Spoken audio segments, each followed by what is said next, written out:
Hello, MotoAmerica fans, and welcome to this ultra special edition of Off Track with Carruthers and Bice. As we mentioned on social media, we are going to have two people on our podcast today. We don't usually do two people on a podcast that's not on a video version, which is when we have them at the race weekends. But we have our director of operations, Niccole Cox, and we also have our race director, Rick Hobbs. And we also have our communications manager, Paul Carruthers. Hi, Paul. Hey, Sean, how are you? I'm good. So, I guess we won't even bother talking about the weather and all that. We should probably get right into it because we got a lot of questions that we want to ask these guys. So, Paul, you ready? We'll just kind of fire it up and go.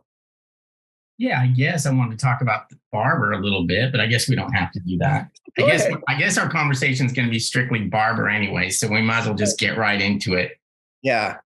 I think, from looking at this from our standpoint, I don't know everything that's in the rule book. I should, but I don't.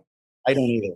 I rely on race direction. I rely on Niccole and figure they're going to make the decisions based on the rule book or what have you, and they're going to do a good job. And it's hard not to take it personally when we kind of do get attacked for one of our decisions.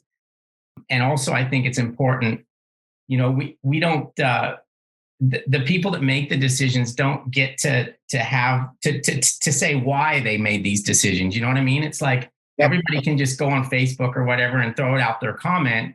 And we never get a chance for those people to have, a moment when they can tell the rest of us why they did this and why they did that. And I think it's important that's why we're doing this today. And I'm not here to throw up softballs to them so they can show how smart they are and how good of decisions they made, because, some of the decisions I may not agree with, you may not agree with, but I think it's a good opportunity for them to say why they made the decisions they did. And obviously we're talking mainly about the Gus Rodeo situation. And I think you have to understand that here was a kid that came into this race. He had a big championship lead. He had basically not a perfect season, but he was a podium finisher in all four of the previous rounds. He had a nice points lead. He was sort of on top of the world. And then the rug got completely pulled out from under his feet. And you've got dads involved. You've got moms involved. It's like, and Rick knows this more than anybody. I mean, you work in racing and you put a lot of effort into the races themselves, dealing with the riders, getting everything fixed the way you want it to be fixed. And then, you kind of feel like you get screwed by a decision like this. So it's hard to keep your emotions in check. But again, I think it's important for people to know why we did what we did. So why don't you get started and we'll go from there. Yeah. And, I want to start off by saying one of the things that has been rightly identified in some of the comments in social media is the fact that MotoAmerica is sanctioned by the FIM and AMA. So I want to make that clear. And I want to start off by talking to Niccole a little bit. That's just so she can frame that a little bit, how that works. We are subject to rules, but there's interpretation of rules, and we have input into changing rules, but the rules are established by a system that's kind of not outside of MotoAmerica, but it's larger than MotoAmerica. Is that correct, Niccole? That's correct. And actually, we're sanctioned by FIM North America. We're not sanctioned by the FIM because we're not a world championship, but we are sanctioned by the AMA and FIM North America. Okay. So the AMA and FIM North America are responsible for our rules. Obviously, as the promoter of the series and the rights holder, we have a large input into those regulations, but the framework of our regulations has always been off of the World Superbike Rulebook from 2014. And Bill Cumbo, as one of the FIM MotoGP original stewards, has been kind of instrumental in keeping us in line with the World Championship rules. Now, I'm going to toss something in here that I'm going to kind of make an analogy to a stick and ball sport for a minute. A couple of years ago in the NFL, there was this situation where we got to the point where we didn't really know what a catch was. I mean, they were like, well, did he catch that ball? Did he not catch that ball? And it got to be kind of a little bit of a controversy because they got into this, into the weeds about, what constitutes a catch. And I thought about that. And I only bring that up because there is this concept of actively competing. And I didn't know I thought this was like a recent thing, but I've discovered, and again, I'm going to ask Niccole about this, and then because of the fact that actively competing has been part of our rules since the beginning of MotoAmerica in 2015. Is that correct, Niccole? Yes, that's correct. So I kind of went back through all of the rule books to make sure that I had my facts straight. But so in 2015, the rule book very simply stated you must be actively competing at the time of the red flag. It didn't state anything else. There was no definition of actively competing. A little later, a definition was added to give a little less subjectiveness, which I think is everyone's goal when making a rule book, is we don't want to have to guess. We want to be able to make black and white decisions that other people see as black and white. So that was changed. And if you would like, I can kind of go over the evolution of this actively competing rule in MotoAmerica's history. Yeah, that'd be great. I think that's good. Yes. So in 2015, I already said that was what actively competing was. Then also when we called a red flag, we looked back to the last lap that the leader and all others on the same lap had completed. So that becomes relevant a little later, but that's the way it was in 2015. Also, to be able to take the restart or be a finisher, you had to come back to the pit lane within 5 minutes. Stuart Higgs, who was helping us get our series started in the early years, he's from BSB. He actually suggested that we remove that for a restart because then we're kind of masters of our own destiny. We can bring people in on the truck or we cannot. And then we don't have people trying to drop parts or fluids all over the racetrack. So that was actually removed from our rule book. So you do not have to make it back to the pits now within 5 minutes. That change was made in 2016. 2017, there was no change. 18, no change. In 2019, actively competing takes its current definition where you must be riding on the racetrack or in the pit lane, attempting to repair or restart your machine, everything that we've all seen. And that was actually in response the FIM, the World Superbike and MotoGP had changed that rule to make it more clear. I don't know what incident they were referring to, but I know we do take our verbiage identical in that particular part around actively competing. Also around that time, we added that you may be required to be cleared by medical. And that was in response, I think everyone knows, and not to pick on Bobby because I like Bobby. He's great. He's a great guy, great rider.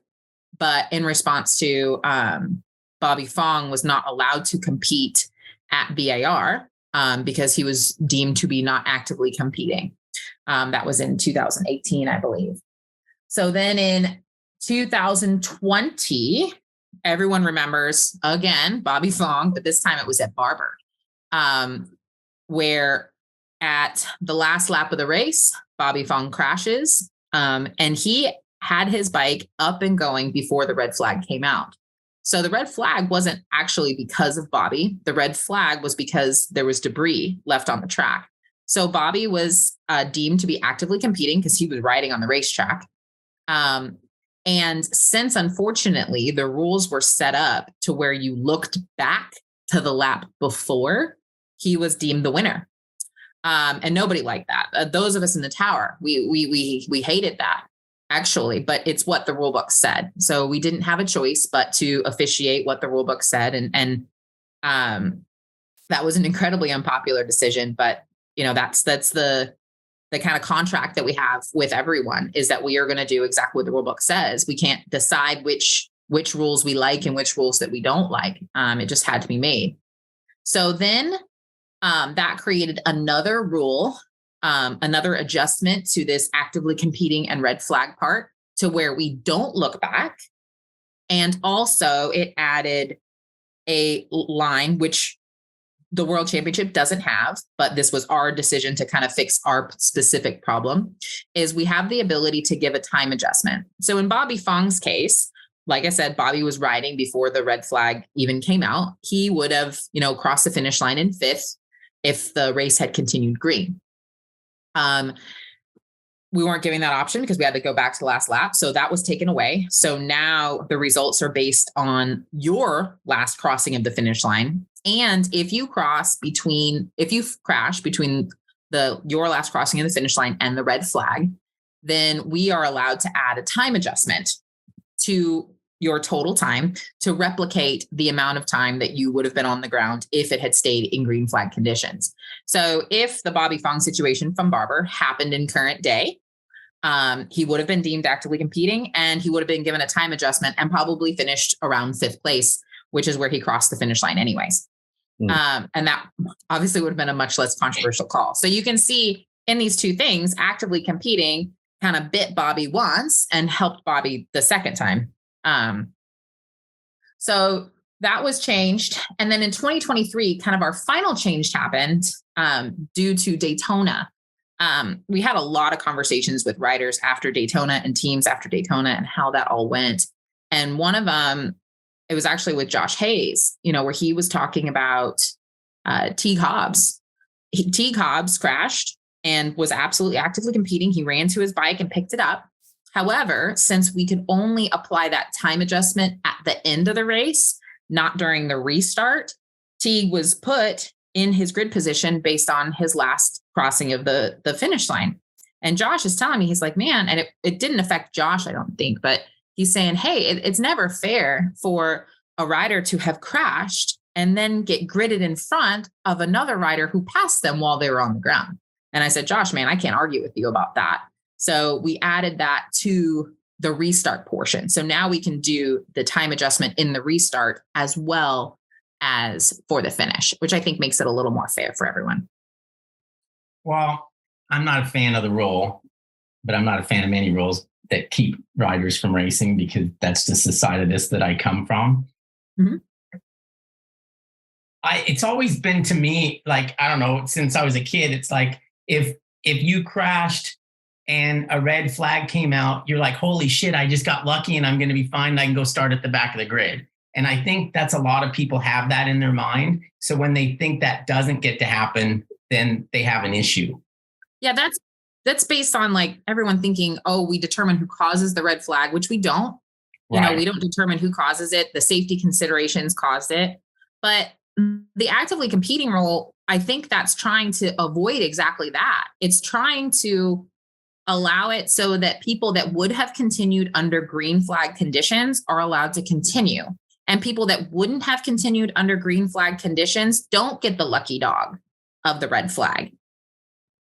So what could he have done differently? Was it, you can't imagine, a guy crashes, right? If you crash a motorcycle, which you've done, we've all done, you crash a motorcycle, it takes a minute to figure out what the hell's going on. And you're figuring out if you're hurt. And then your next thing is usually like, oh, I got to go grab the bike to see if the bike's okay, so I can get going again. That's what a racer thinks, right?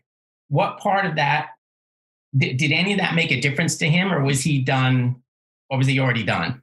So maybe then, Paul, I should kind of set the stage for how this whole decision was made. Yes, please. Okay. So in race control, it is the race director's job and no one else's job to stop the race. So Rick, stops the race, and that puts everything else into motion. Dan, who's the other member of race direction, he goes out on track so that he can get eyes and ears. Yes, Dan Argano. And that leaves me and Rick to make the decisions as far as the grid, actively competing, et cetera. So I turn to Phoenicia, who is our marshal coordinator. She's not a MotoAmerica employee. She works our Road Atlanta and Barber events. So I turn to Phoenicia and say, who are the bikes down? And I got 4. And I start pulling up the video. So a new thing for us last year is this replay machine that allows us to very quickly get to our TV camera video. So I queue up some videos, I bring Rick back. And what we're looking at is at the time or just immediately following the red flag. And so with Gus, termination on, 3 other riders, 2 of which were not allowed to compete, 1 of which was because they were actually back on their bikes before the red flag came out.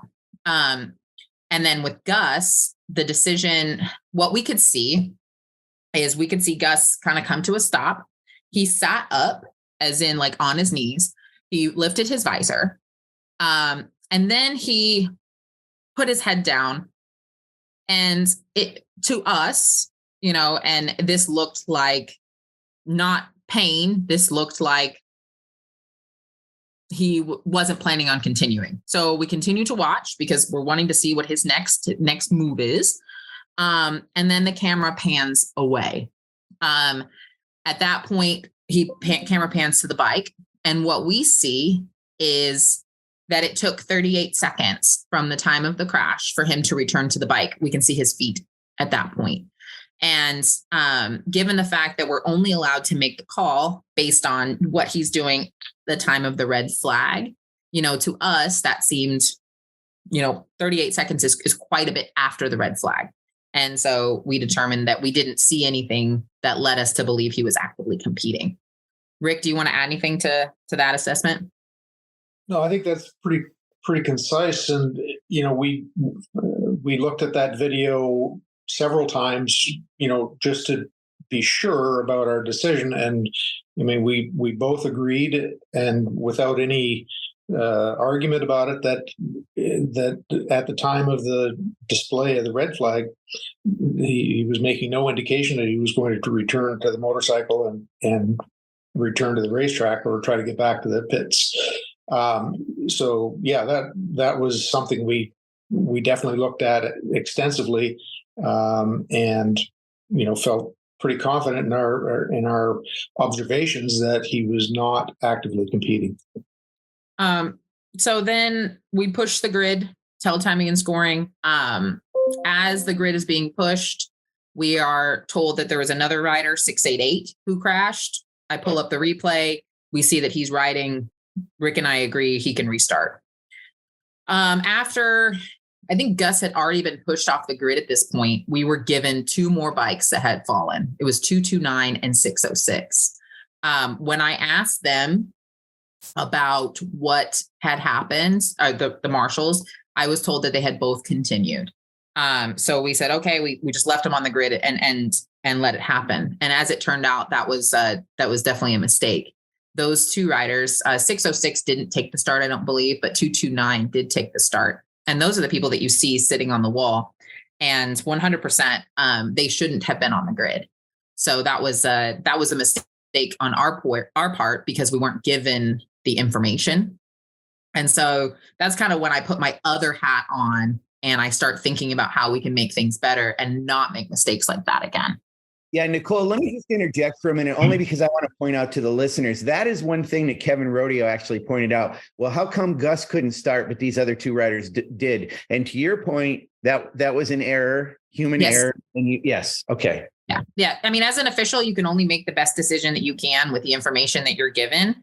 And so that's why I say, I put on my other hat as director of operations and go, okay, how can I give us better tools? Well, World Superbike and MotoGP, they have transponders that, tell us race control, where the bikes are, if the bike is running, if the bike is moving, they can do in-dash communication, all of those things. We don't have that, but I'd love to get it or get a simpler version of it. But it does have a pretty big cost implication into the paddock because each rider would have to buy that specific transponder and that specific dash. And there's a lot of implications there. But what we can do and what my plan is to have one of our race control employees go over to timing and scoring and verify with them what we get from the marshals. And then also there's a feature that we can turn on and purchase in SpeedHive that gives us a predictive map that shows when the riders would get stuck at a certain split. So that will give us a way to kind of verify both. We haven't had this problem before because we haven't had 8-9 bikes down in this particular situation, like we had here. And so it definitely stressed our system and showed where we can make improvements. So I talked to, and that investigation was actually done because Kevin texted me and said, hey, before our meeting at the end of the day, can you please look into this? And I said, absolutely. So I look into it and I sat down with Kevin in the meeting and I said, hey, this is why we made these decisions. Absolutely. These two people should not have been allowed. That was our error. And, for that, I'm sorry. And we're going to make changes. And in that meeting, Kevin had asked, what if we had looked at the Barber CCTV video? And we had not, because the replay system is quite a bit faster. And the Barber CCTV video usually isn't of the same quality because it's not using, our TV cameras, but it's also very clunky and difficult to get to. So Kevin asked, hey, Niccole, can you pull that video? And I said, absolutely. So when I pulled that video of the Barber CCTV footage, it shows exactly what we're talking about. It shows Gus, sit up, lift his visor, put his head down, and he's with his head down for about 16 seconds. And then he stands up and walks away from the motorcycle before likely seeing the red flag. I don't want to surmise what he saw and what made him turn around, but then he turns around and gets back to the bike at 38 seconds. So that was not available to us at the time. But we did see it afterwards, which kind of confirmed, that our decision as far as was he planning on actively competing during green flag conditions was correct. Yeah, and Niccole, another thing I want to interject on this and say, so this is a situation where you guys did make a decision. You did not have the benefit of that other video. So the decision was not made based on that video because it wasn't part of the whole thing. But what that video did is corroborate and show that you guys did, in your opinion, in your judgment, make the right decision based on it's more evidence that showed that Gus was not actively competing. Is that correct? Yes. All right. I think 38 seconds is a little quick. Whenever I crash a motorcycle, I don't want to see the thing for 38 days at least. But anyways, it's a different situation. What the question I have, and I know all this takes time and you're making decisions as quickly as you can, but I think what makes things worse is when, and again, Rick would know this more than anybody. It's like when you get your bike back from your rider crashing it, you're working like crazy to get the thing ready so that it can go back out on the track. And then the rider gets on the bike, is allowed to leave pit lane and comes back for the warm-up lap. He's gridded at the back. He starts to get gridded, and then all of a sudden he's pushed off the track. Why was he even allowed to leave pit lane? Was that just a thing of the final decision had yet to be made? No, the decision had been made. He wasn't on the grid. We don't have a perfect way to communicate. It would be great if we could show the grid on the timing screen so that everyone could see it immediately. And that's something we've talked about, but not quite been able to execute. So I don't know. I won't say if Kevin and Gus were told to not go out. We only have one guy at pit out, so he couldn't possibly, catch 36 people as they go by and catch one. So it's possible that they didn't go down and tell him, or it's possible that they did and Kevin just sent him anyways. I really don't know. But he was not meant to be on the grid since before the warm-up lap. Before the sighting lap started. All right. What I try to do with myself when I screw up, and I screw up a lot, I always think if I had to do it over again, what would I do differently? And I want to pose that to both of you guys. What is there anything you would have done differently? I mean, hindsight's 2020. We know that. What would you have done differently if you had to do this situation over again?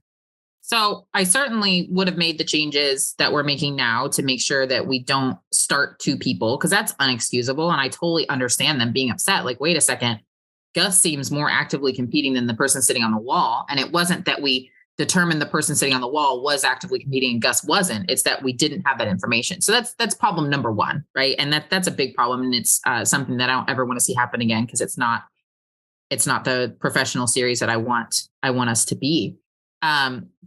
Also, coming up with a little better way to communicate to everyone. The radio is a difficult thing because we want to leave the radio clear. So whether we add a WhatsApp or whether we make an easier way to put something on timing screens, it's like what you're saying, that is correct. Like a lot of this confusion with not only Boast Gus Rodeo, but also with Jarrett Nissany, and a lot of the emotion could have been avoided if they would have had the information immediately. And so I think that's something that, especially as director of operations, I've got to think about and really come up with a better solution so that our teams don't have that situation, because that's not excusable either. Yeah. And the other thing too is like the fans see it and they go, what the hell's going on? Whereas if they didn't see it, they might not even know. I mean, or they could find out what actually happened instead of just seeing what they think is something that's not good. Yeah, no, definitely. Okay, so I want to ask some questions to Rick, our race director, whose job it is among many jobs. I shouldn't say, I don't want to make it sound like this is all Rick, but you're the one that makes the judgment on if and when to throw the red flag. So I want to ask you about the situation at the beginning of that Twins Cup race. So obviously there was rain. Rocco's in the lead. Rocco Landers is in the lead. He's genuflecting, whatever you want to call it, putting his hands up saying there's rain, pointing at the ground. And he kind of he's done this before. He did it at New Jersey. And I'm not going to judge how he feels about when it rains on the track, but in both cases, he kind of went backwards. So there wasn't a red flag thrown, and he basically kind of gave up his position a little bit because he was focused on trying to get the race stopped. Well, Gus Rodeo, even when he was in second, I saw that he also was motioning for rain as well. So my question to you, it's kind of, I think I know the answer to this, but I want to ask you, Rick, why was the red flag thrown? Well, just to back up a little bit, Sean, just to give you an idea of why I didn't call it sooner. So we were watching the radar, which showed a cell approaching that was rapidly dissipating, and so initially it was sprinkling, and we had no reports of heavy rain anywhere on the track. So in those cases, we always pause and consider all of the conditions around the racetrack. And one thing I have is in front of me, I have a view, what we call a multi-view, or two multi-view screens. And on those two screens, we have 16 cameras usually. And I don't know the exact number at Barber, but that's typical. So anyway, my focus is not on the broadcast feed. I'm scanning around the 16 different views to try to get as much information as I can. So in doing that, I don't see every camera angle at the same time. It's right. Impossible. So in this case, I didn't see either of those riders raise their hands when they did. So I was still scanning and listening to the calls from the corner marshals and making sure that the rain flags were out, even though it was still just sprinkling at that time. So that's the reason why I didn't respond immediately when the two riders raised their hands at start finish. I didn't see it immediately. So going forward from there, we had a crash, and then we had multiple crashes. At that point, I called the red flag because our resources were going to be strained, especially in race control, trying to stay on top of all the various things that were going on with crashes on the racetrack. So the reason for the red flag was that we had multiple riders in one corner, and there was a safety aspect of, if somebody else were to crash in that corner, then we've got, not just the riders exposed, but our corner workers exposed as well. So that was the reason for the red flag. And the timing of it, obviously, some riders benefit from the timing, some don't, and it's never easy.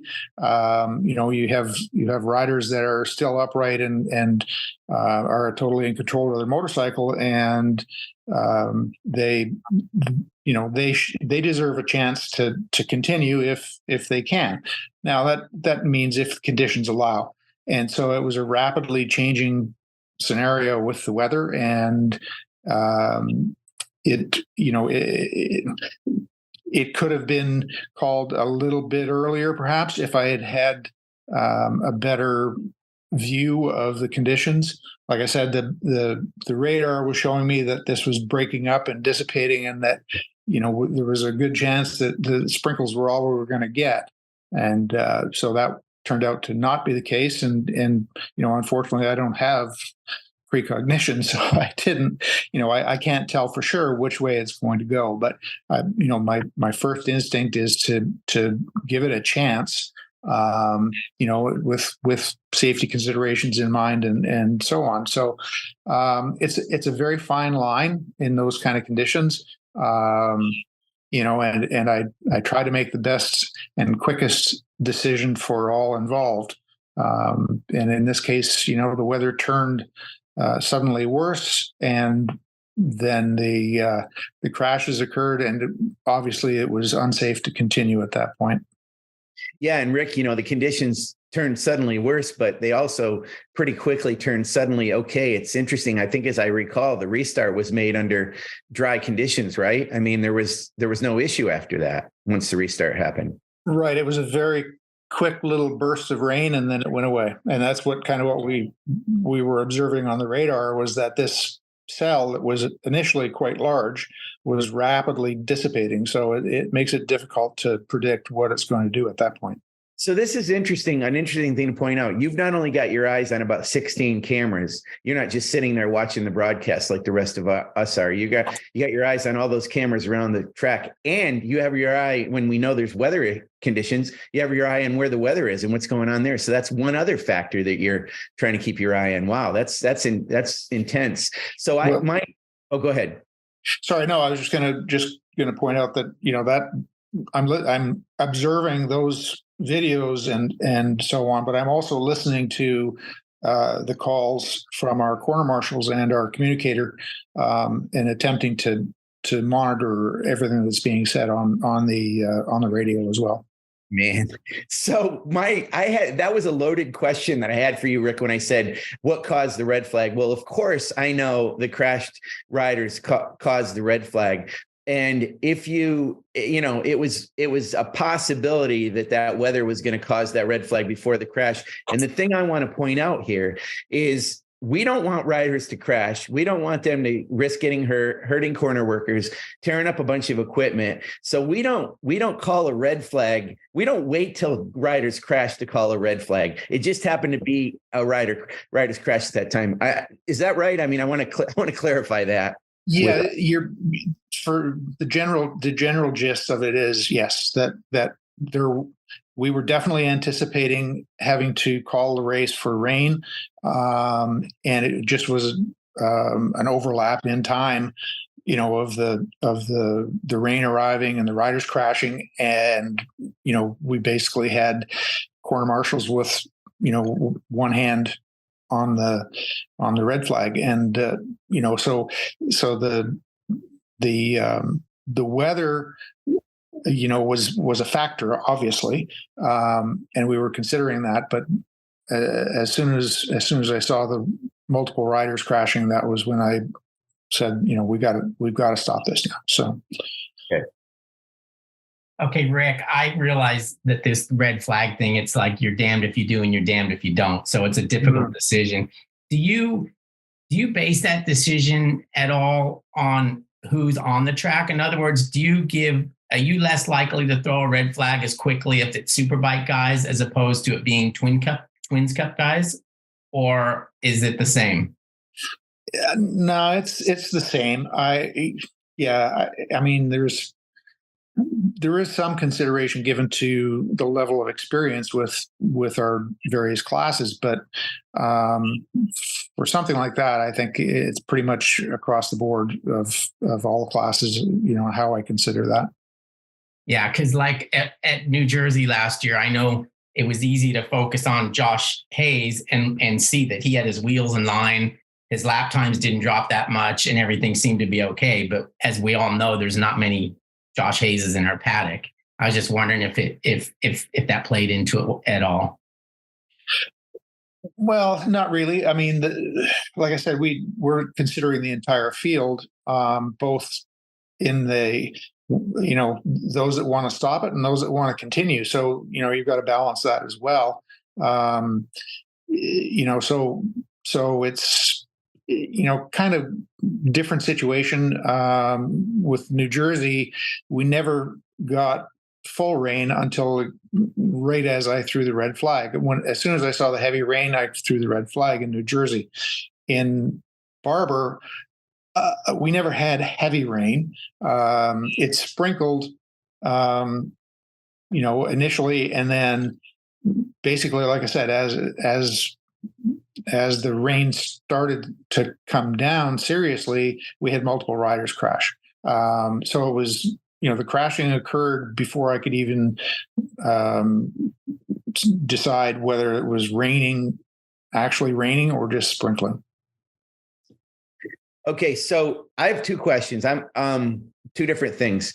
I want to ask Rick this one, and then I want to ask the next one to Niccole, just so you guys know. Okay, and I think Niccole, could answer either, and so could Rick. So I don't know why I'm doing it this way, but Rick, I'm going to ask you this question, and this is an honest question. Aside from a rider who crashes and is hurt, and we know what happened, what that's like, how should a rider act to be actively competing if they crash and they're okay?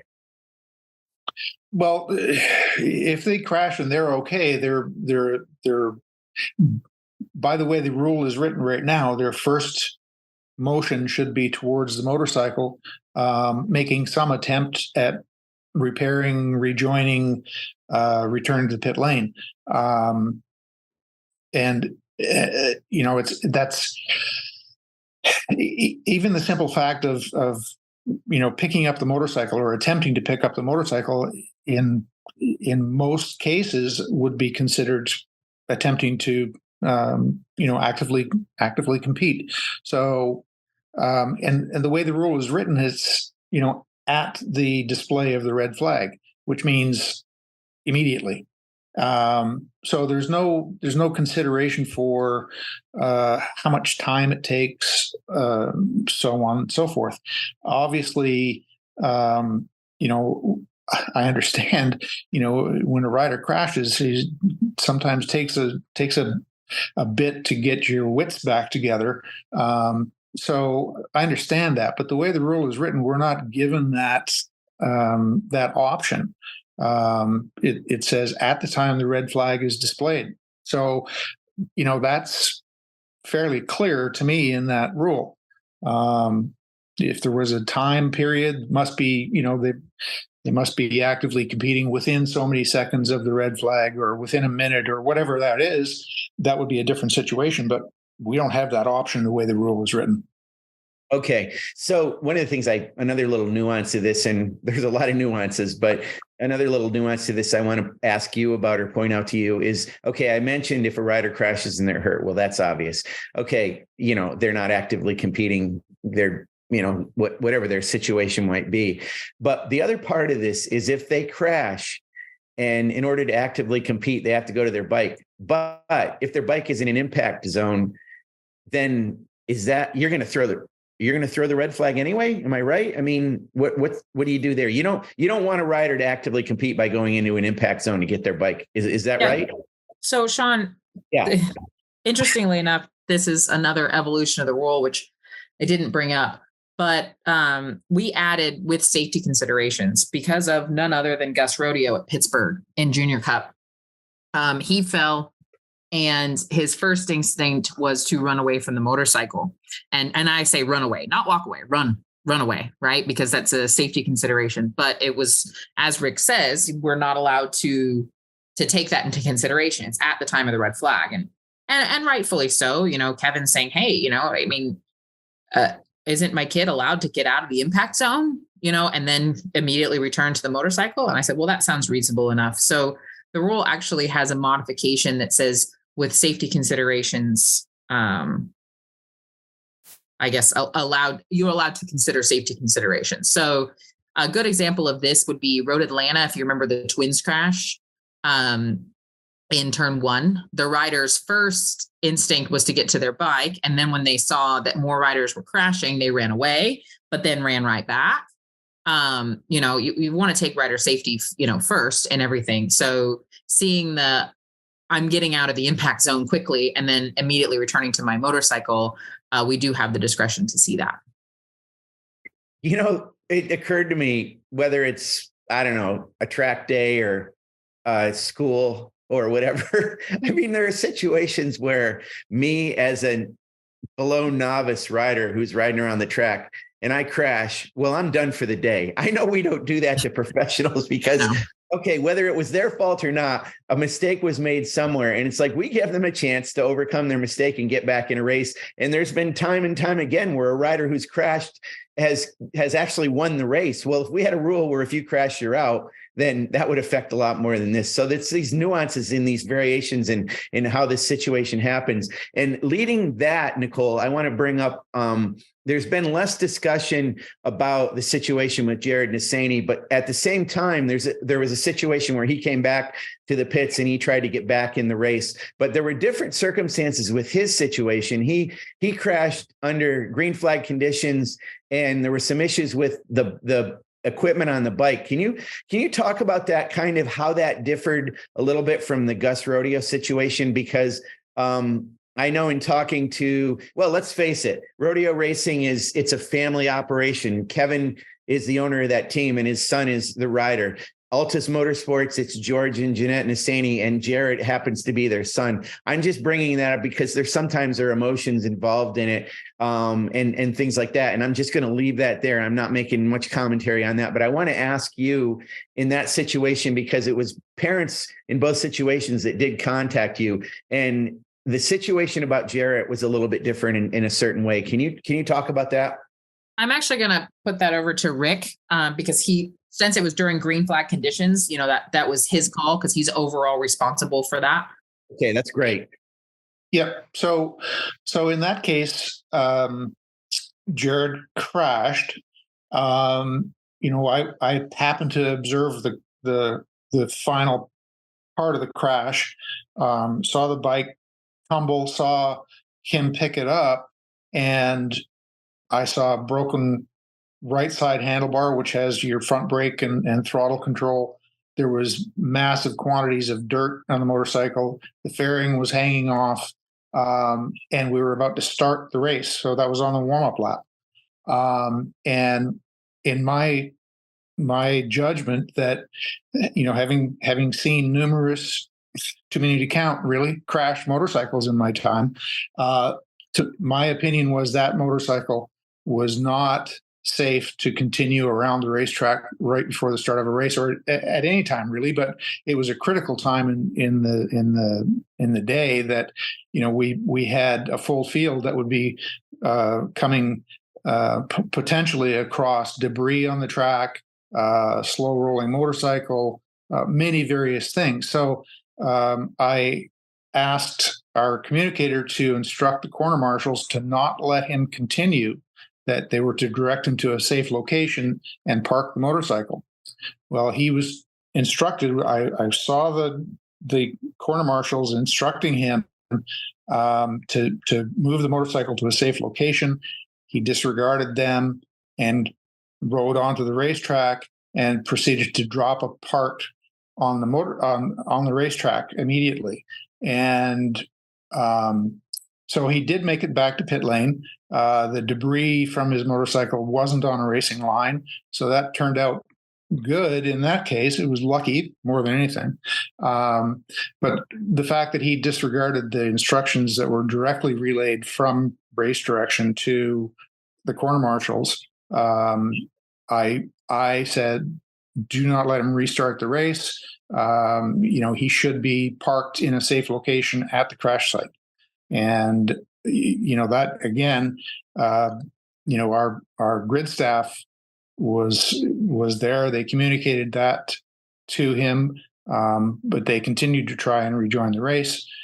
I get it. It's the heat of the moment, and there's no saying that if I was in that situation, I wouldn't do the same thing. But nevertheless, we can't just have our competitors disregarding instruction from our corner marshals when they've been directly instructed to relay that information.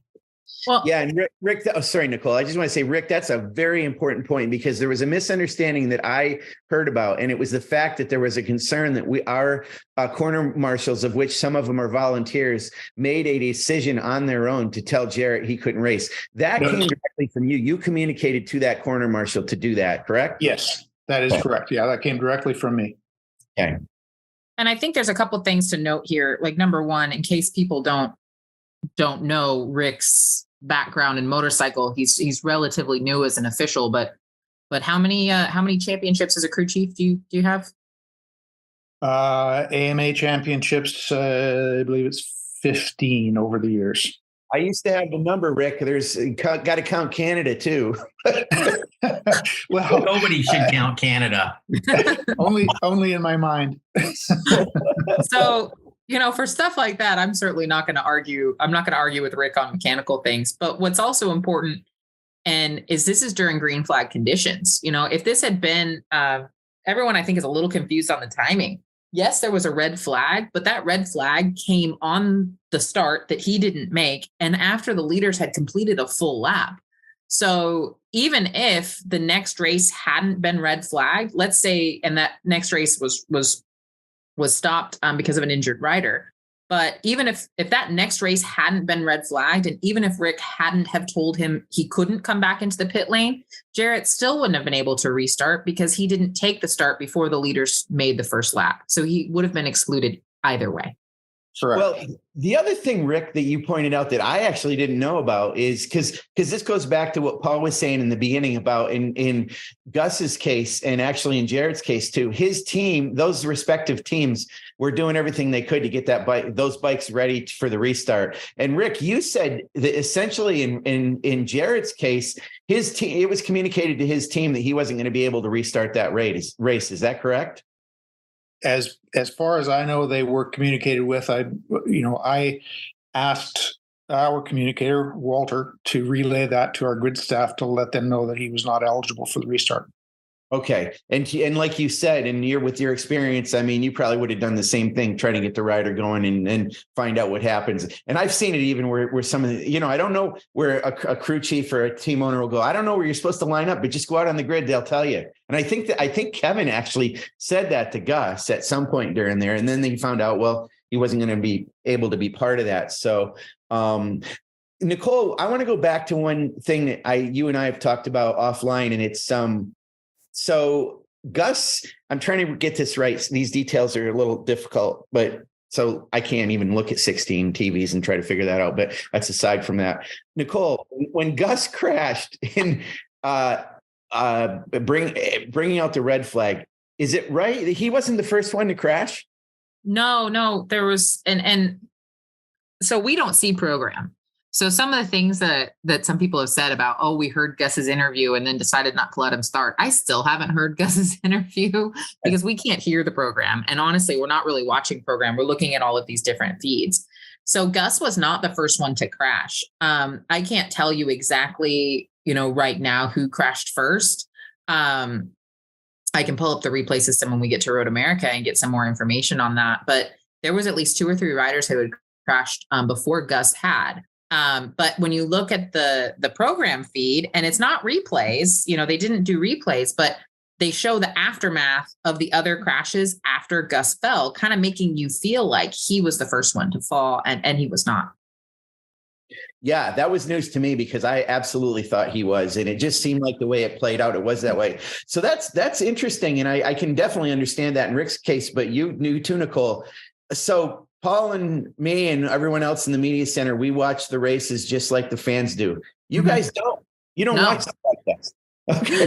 No, like honestly, half the time that we're up there, we have no idea the kind of crap storm that's going on downstairs. And that's where we, I think we learned a lot from this incident. And one of the reasons that I really like the group of people that I work with is, at the end of every day, we have kind of a debrief where we talk about, what we did right or mostly what we did wrong, or what could be better or how we can make things better. Because, the last thing in the world that we want is we want our teams to feel like they're getting good information from race control, that we are looking out for their best interests and we're officiating in a way that's clear, so we're going to talk about this rule. I'm not saying that the rule is going to change or we're going to change the rule, but how could we make it more clear? Or maybe it will change. I don't know, but I know that we have already been talking about it. And I know that Wayne and Chuck and the AMA are going to be talking about how to make this more clear or how to make this better, because, the last thing in the world we want is the situation that we have now. In either case, I enjoy working with Altus Motorsports, and I, also enjoy working with Kevin. I chatted with him before this podcast and kind of gave him a little more of my opinion on it. And, I'd like to see both of them continue and both of them do well. Yeah, and I mean that's a good point. And I think that's a good place where we can end on this is the fact that there was an initial kind of outcry, the fact that, oh, here's MotoAmerica laying down these laws that are not, I don't know, I don't mean to be not subject to interpretation, but there's no discussion, ifs, ands, or buts about it. Well, this idea about actively competing has evolved since 2015, and it's evolved because of various things that have happened on the track and with you guys, your constant desire to make things as fair and equitable as possible for all the riders. There's no favoritism. The riders are the show, the most important asset we have. And the fact that you guys are always trying to do what's right out there. And I want to make that clear. And that's really the spirit of what MotoAmerica is. Would you say that, Rick and Niccole? Yeah, I would agree with that. And, just to take it a little bit further, due to my experience in the paddock and my years in the paddock, I do know some of the riders personally, and I know their numbers off the top of my head, and I know who they are, and et cetera, et cetera. In a lot of cases, though, as the years go by, I know fewer and fewer of the competitors personally, and so my methodology for discussing who's who and what they're doing is strictly by their number. And quite often to me, who's in the championship lead doesn't really come into play. So in Gus's case, I knew I knew the number 96 had crashed, but in the moment, I didn't know that he was in the championship points lead, and it took that consideration out of it. So to his benefit or his detriment, I wasn't considering the championship. Yeah, I think definitely for me, one of the best things about working where we work and being at MotoAmerica, and you guys are on the all hands calls. I mean, we talk about the things that we don't get quite right. And, when I go and say, hey, I think we need to make these improvements, it's absolutely met with, support and excitement. And, I spent quite a bit of time talking to Wayne and talking to Chuck about this incident and, how things could be better. And I think that if you look at where we were in 2015 to where we are in 2023, we're not perfect by any means, but we're certainly have a lot more tools at our disposal. And we're just going to keep working to make sure that we bring a higher level to the championship every year. And if it weren't like that, I definitely wouldn't enjoy my job as much. Okay, guys, I'm going to call an end to this. And I want to thank you both for coming on.